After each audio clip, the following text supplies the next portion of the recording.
I'm here today with my friend Harpreet, and we're going to do another episode of Mugshot March. I'm going to be upfront and open with you all. This wasn't one that we planned. We were just talking about one that I plan to do in the future. And I thought it would be so fun if Harpreet would do one with me, and she agreed to. So I was like, let's do it now before she backed out. So very excited that she's here with us. I was thinking, why would it be interesting to have Harpreet here to analyze a mugshot with us and to react to one? Because that's what we're going to do today. It's really because Harpreet is my smartest friend. She always sees things differently than I do. She'll just notice things that are important. One of the most important things that Harpreet has done for me, at least, is that she helped me get my reviews back. When I left Black Rose Writing, I did not know that your reviews stay connected to the publisher, whoever published the book first. And so I didn't realize when I was going through all of that, that my reviews, which are the most valuable thing about a book, if you have good reviews, the book will still sell. If you don't have any reviews, then it just gets overlooked. On Amazon, like if you have a certain number of stars, it'll suggest your book if somebody's looking up similar themes. But all of that was going to go away. And I had no idea that was coming. And it was really a terrible blow. And I hired somebody to help me with this because I was like, there's no way that's true. There's no way that's true. And I hired somebody who was an Amazon expert to help me get my reviews back. And she was like, yeah, I'm sure there's no way that's true. And she tried really hard for weeks. And then she finally came back to me and she was like, Kimberly, I am sorry. I didn't even realize that. Like, I thought that I could get them back for you. I have friends that work there, and they told me, no, they're attached to the old edition. And this was really devastating. And I called Harpreet and I was just talking to her about it. And I didn't even dream that she could help me with this. But I was telling her about it, and she asked me some what I would consider really technical question about the Amazon platform, but probably isn't that technical. But it was to me, and I was like, I don't know. Look, why don't I give you my login and you can see it for yourself? But I still didn't think that anybody could get my reviews back. They were just gone. Gave her my I so she could get into the author side of things. And then the next morning I looked and there was something from Amazon. And it was a message. I saw this before. I saw a message from Harpreet. Looking forward to putting your reviews back in place for you, and we'll have them attached to the new editions of your book. And I'm just looking at it like, is this a cruel joke? Because I couldn't believe it. I just didn't think it was possible anymore. And then I look at my phone and there's a message from Harpreet and she was like, hey, yeah, I looked at that and I figured it out. So I just went ahead and I contacted them for you. So they said it'll be like about 10 days. So sorry about the wait. I was like, what? There's no way you did that. But she did. That's the whole reason I have book reviews today is because Harpreet got them back for me. So ever since then, I always call her Brilliant Harpreet. I'm sure she loves it. So Brilliant Harpreet, welcome to Mugshot March. I'm so delighted you're here. Thank you, Kimberly. I'm delighted to be here. Thank you very much. I am very excited to tell you the story of Harry Childs, who was a burglar in the late 1890s, early 1900s, and I guess onto the 1910s. So rather unusual headline here, sentenced to remain at liberty, not sentenced to prison or anything like that. Harry Childs was convicted of burglary. When brought up for sentence, is discharged from custody. So what happened here, Harpreet, was that Harry was part of a burglary team with another guy. And the other guy's name was Harry Moran. They got caught robbing a grocery store. And back then, something like that could get you hard time. And they decided it would be better for both of them if they were tried separately. They just thought maybe they would look better, the judge would go easier on them. His business partner went first. He got convicted of second-degree burglary. Business partner, his partner in crime, John Moran, got sentenced to second-degree burglary. And basically the way that they defined that back then was that he had taken things during the daylight. That's what made it second degree. But Harry was convicted of first-degree burglary, which was worse. And that meant that he probably took it at night. They were both convicted, and Moran was sentenced first. He was sent to San Quentin for 3 years. And then they brought Childs up for his sentencing a couple days later. But his counsel began to argue at the sentencing that he really deserved a new trial and that there had been technicalities and other things. And the judge listens to all of this and he says, well, I don't really agree that there have been technicalities, but I don't think that you'll get another conviction because I don't think that the evidence is strong enough. But yeah, I'll go ahead and grant another trial. So after that, the district attorney was like, well, how am I going to charge him now? The judge just said that it was, like not enough evidence. So they let Childs go. And his business partner, John Moran, had to stay in San Quentin for 3 years. So I'm going to pause there and I'm curious what stands out to you so far. I think that's interesting that his partner, who had the lesser charge, was convicted, and he had the greater charge, and he, the judge basically let him go. That doesn't make any sense. Usually it would be the other way around, you would think. So I I don't know, feel like like, all I can think is how mad I would be if I was John yeah, Moran. Like, if I was his partner, I would say I'm never working with you again. right, right. Like if I would have known that this was going to happen, I would have turned state's evidence on you, something like that. Yeah. But I don't know. He got out of it though. So even though he was guilty, even though a jury thought he was guilty, the judge really, the way he interfered with this, Hmm. because all he was supposed to do was sentence. But Harry must have had a guardian angel. So the next time we hear of him is just a few months later. So boldly pursued a robber, brave young girl, made him run. Harry Childs, a notorious crook, tried to rob a house. This time, Harry's working on his own. And this time, it's not a grocery store, it's a family home. It's also daylight, and the family's home. But he's going there, and it's not a violent home invasion. He's not meditating violence on the family. He's just going in there to steal their stuff while they're there. The girl's name was Virginia Root. She was 18 years old and she lived at her parents' house. And this was in Southern California. And it was 4 o'clock on Saturday afternoon when she heard someone in the second story of their house. Her parents were there, but they weren't upstairs. So she was curious about what was happening there. And she goes upstairs and she starts looking around. What could have made that noise? And she finds a one-armed man hiding in the closet. When she yanks open the closet, she sees him. He pushes past her and starts running down the hall. She follows him. And he got to the veranda and he jumped. He leapt 20 feet to the ground. She then ran downstairs and started chasing him. And when she almost caught him, he turned and snapped a revolver in his face, in her face. And then he disappeared over an embankment. And she goes back to her house and she calls the sheriff. And the sheriff, you soon find him, and he's just hiding in the brush somewhere. And they catch him and they bring him in. But for whatever reason, they weren't able to make that one stick. Any thoughts on this one? That is very high risk. That is a really risky thing to do, to break into someone's home in the middle of the day, and you probably didn't bother to check if anybody was home. And then he was hiding in the closet. Why didn't he just run immediately if he was willing to jump out a window and jump 20 feet? That's a good question. See, that's a great example of why this is Maybe he valuable to have you on. maybe he wasn't done robbing the house. Maybe he was in the middle of it and wanted to keep going. Well, one thing we learn here is that he's only got one arm, right? They didn't Mm, mention that in the first one. no. So, it, unless something happened to him in those few months, but I don't think so. I don't think so. I think they would have said something about that in the article. Yeah, I'm a that little is. suspicious of her account. I'm not gonna lie. If I found somebody hiding in one of my closets, I think I might have a heart attack and die on the spot.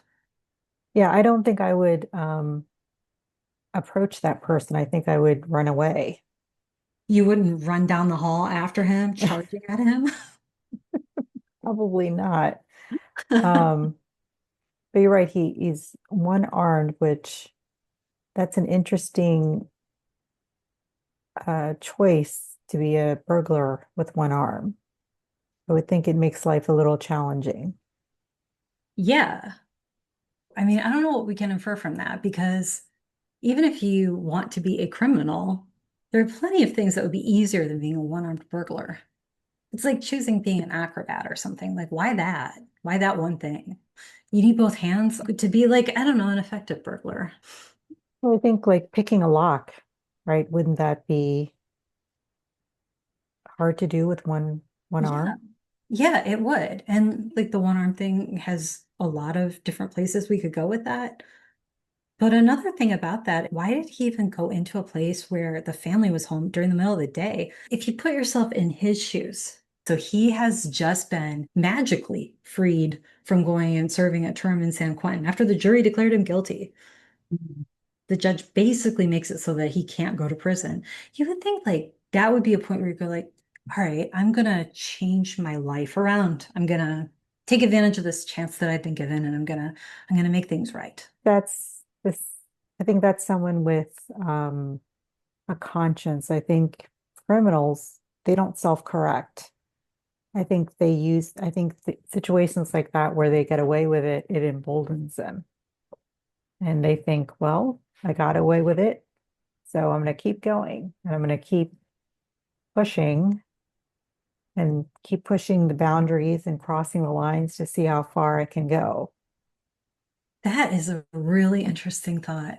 Because if you think what the judge was thinking when he did that, he's thinking, I'm going to give this guy another shot at life. I'm going to give this guy a chance that he otherwise wouldn't have. And I'm going to let him go. But he's not thinking, when I do that, this guy's going to think he's invincible. It's just going to make him escalate his crimes and do worse things because you let him get away with it. I think for him, he's thought, okay, well, I think he was really happy with himself and thought, okay, I got away with it. Great. Now let's keep going. I think it emboldened him and made him take on more risks. Because if the judge says, oh, I don't have enough to convict you, and you're a one-armed burglar, then maybe to Yeah. him, he thought that was just like, okay, well, now let's see how far I can go. And maybe his risk calculations just became bolder Because this is a clear escalation. Going from a Mhm. grocery store to home when In people the are middle of the home and just day. like going in and taking things. I do just want to call attention to the fact I think she's totally exaggerating what she did there. There's no woman is gonna like, be surprised by a man hiding in her closet, even like no matter what he looks like.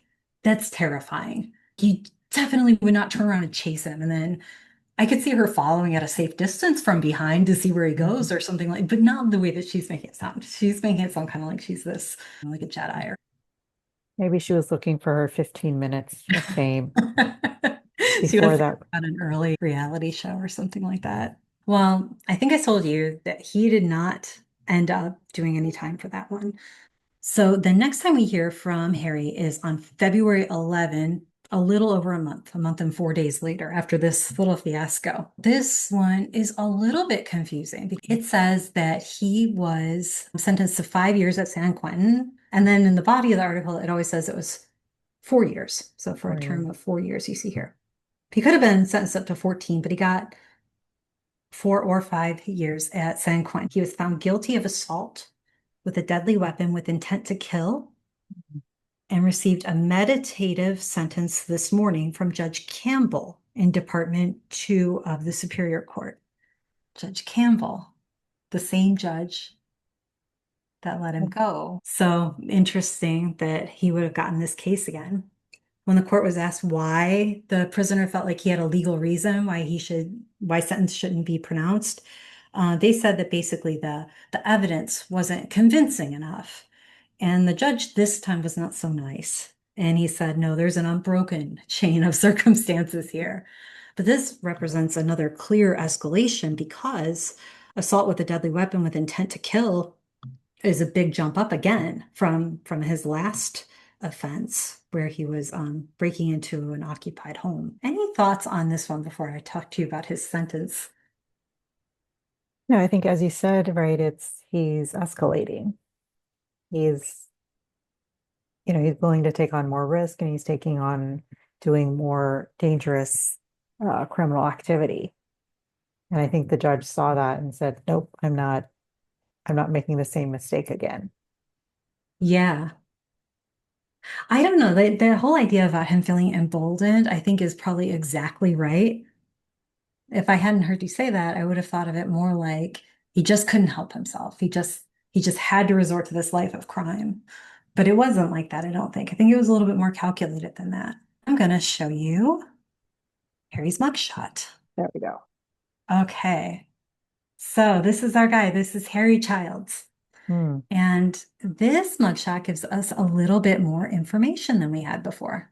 First thing we notice is the description, and I love San Quentin's mugshots just because they're so Sorry. they managed to like abbreviate people's lives down to just like a few lines. They said that he's received February 14, Happy Valentine's Day to Harry, and then discharged on February 14, 3 years later.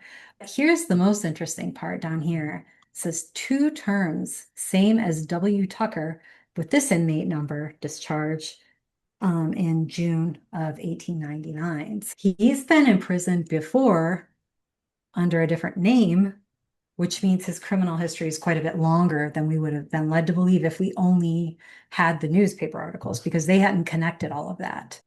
Well, I think he looks very young, but he also looks very irritated. Like Irritating. yeah, he seems more very perturbed that he's in this predicament, that he's been arrested and going to jail. I think for him, he, this is his career, right? This is what he does. He commits crimes. And so, I think that's part of his identity. Um, so now when he's in prison, he can't commit crimes, although I hear people still continue criminal activities in prison. So we don't know. Maybe he kept doing stuff in prison.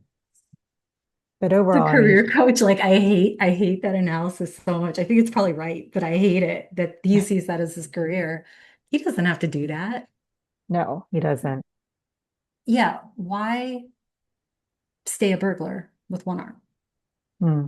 Right? Like he could have easily, even if he wanted to have like a life of crime, he could have, just done a different crime that didn't require so much physical activity that would sort of lend itself to you having two arms. But yeah, so I think you're right. He saw it as a career. But I think part of it is also it's a low barrier to entry, right? Breaking into people's homes or breaking into grocery stores. There's not a lot of skill or tools or upfront investment you have to do to do that. So it's easier to be that type of burglar than to try to do something more elaborate. Trying to think of a more elaborate crime, but But he could be a mastermind behind some of these things. He could find out things. He could be a con man. maybe he wasn't smart. Maybe he was just more bold, willing to take risks. And maybe that was just to overcompensate for the fact that he only had one arm. Maybe he was willing to do things that he had to be riskier, take on bigger risks and be bolder because he only had one arm. Maybe if he had two arms, he would have made different choices. Maybe. But I mean, like that personality profile, and I think you're right about it. That personality profile, I could put in a lot of jobs where he could have been very successful with that. Like determination, he's got his craft and he's trying to hone it. The risk taking, a lot of people aren't comfortable with that. Very few people are really. Today, this guy could have been like working for any wealth company where he makes risky trades all the time. And Mhm. he would have been great at that. He'd be in crypto. But one thing that strikes me is I look at his eyes. Okay, so sorry about the extreme close-up, but I want you guys to see this. His eyes look not violent to me. Mhm. I feel like he was not really a violent soul, but he looks hard. Like he would be very difficult to try to persuade. Well, I think based on what he's done, he seems pretty stubborn. Like keep going back to burglary and his eyes Yeah. honestly look a little tired, frankly, almost depleted, defeated. If you look at his neck has some very deep lines there. I didn't think about this, but those could be like scars too, Mm, depending on how much violence he's seen, because clearly he's not getting charged with most of the stuff he's doing. right. At least he's not being punished for it. I mean, maybe he does have other things. Those just look like very deep lines in the front of his throat. Like you would see that in a much older person, maybe who was out in the sun a lot. Yeah, it could be because he's homeless and he's sleeps outside a lot. He could be homeless. Well, let me tell you what he did next. So he got out of San Quentin on February 14th, 1904. And within a few days, he was picked up in San Francisco burglarizing a house. He was not charged with that one. He was arrested in May. He was arrested on another burglary charge in San Francisco again. He also burglarized the home of somebody named Gus Koch in Alameda and sold property valued at $75. $75 in 1904 would be about $2,700 today. He was put on trial, but he was not convicted. The third time he was arrested was in June. And this time he was already in like criminal gang with Mm. somebody named Harry Baldwin and another guy named Ed Morton, whose criminal nickname was Mortar. And what they would do was Baldwin and Harry here would steal jewelry, either from businesses or homes. And then this Ed guy, who I guess looked a little bit less shady than them, and he was posing as like a legit jewelry salesman. They got busted in that ring, and he went off to Folsom Prison then for 8 years. But there's a lot of value, I think, in people who are hard workers. They like to stick with one thing, but they're also willing to power through a lot of obstacles to do what they want. They're open to risk to achieve what they want. They're single focus. Mm. Somebody like that can get very far in life if they're in a legit line of work. But I think the fact that he immediately started committing crimes again the minute he got out of jail, it just shows that he didn't really think about anything else. To him, this was just what he did. He didn't consider, being in prison didn't change his perspective. He didn't go No. straight. And neither did good luck. Like when the judge let him out initially, Hmm. when he got let out in 1900 and his partner went to prison and he didn't. That's good luck. Even when he was handed something extraordinary, it didn't sway him from his path at all. Now, I think at some point, he decided this is who I am, and I'm just not gonna try to do anything different, even if I get good luck, like you said, with, that judge who said, there's nothing here, you can go.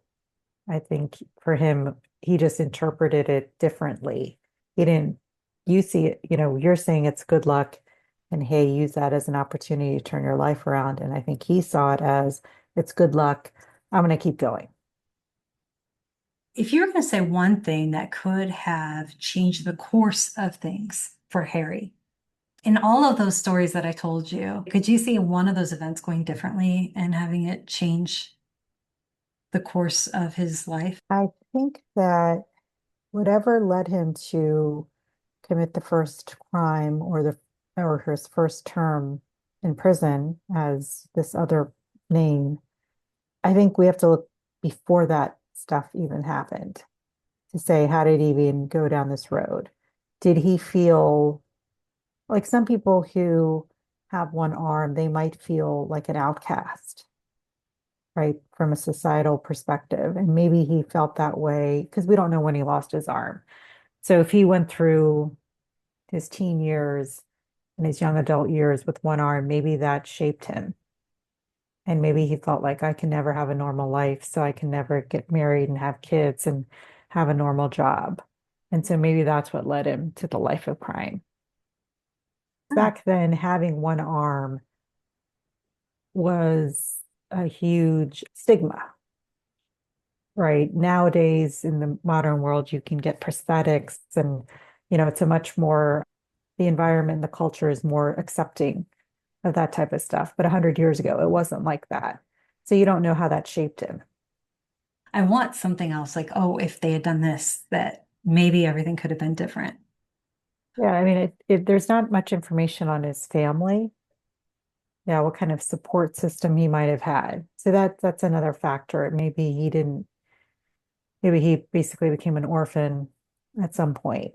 And so he was just raised in foster homes and things like that. So when you don't have a good support structure, maybe you didn't have good educational opportunities, all of those things combined created the environment for him to become a burglar. Maybe if one of those things hadn't been the case, maybe if he had parents who loved him and supported him and said, "Hey, go to school and join a trade." I like to think that like there's still people who can take their life in hand even after they've made mistakes. This guy's made a lot of mistakes. Maybe if he met the right person who was saw something else in him, I'm going to give you a chance to stock shelves or something like that. There has to be a willingness, though, to accept and change to something different, right? There has to be a willingness to say, okay, I spent the last 15 years in prison, but now I want to change my life around. Yeah, he would probably have looked back on his childhood and thought, this hadn't happened, or if that hadn't happened, I would have never turned to this. Because that's how people do a lot of times. They can't accept their own responsibility or that they have agency to change things. And Mhm. so they just look at. But anyway, Harpreet, I think we have done with the story of Harry Childs, unless you have anything else to share on this one. I think the only thing I would say is that I think his stubbornness is also what made him survive a lot of things, right? Survive having one Hmm. arm, survive having gone to prison, to be able to get through. Whether it was effective is a different issue, but a different question. But I think his stubbornness is what kind of kept him from not, falling into whatever. Yeah, he could have lost all hope. He could have. Yeah, despair, right? Yeah, despair. That's the word. That is it for this week's Mugshot March. Or I shouldn't say this week, because who knows? I might have another bright idea and persuade Harpreet to look at another one with me. I'm so glad you were here, Harpreet. I Yeah, think this thank was you really so much. fun. Yeah, this was fun. Thank you.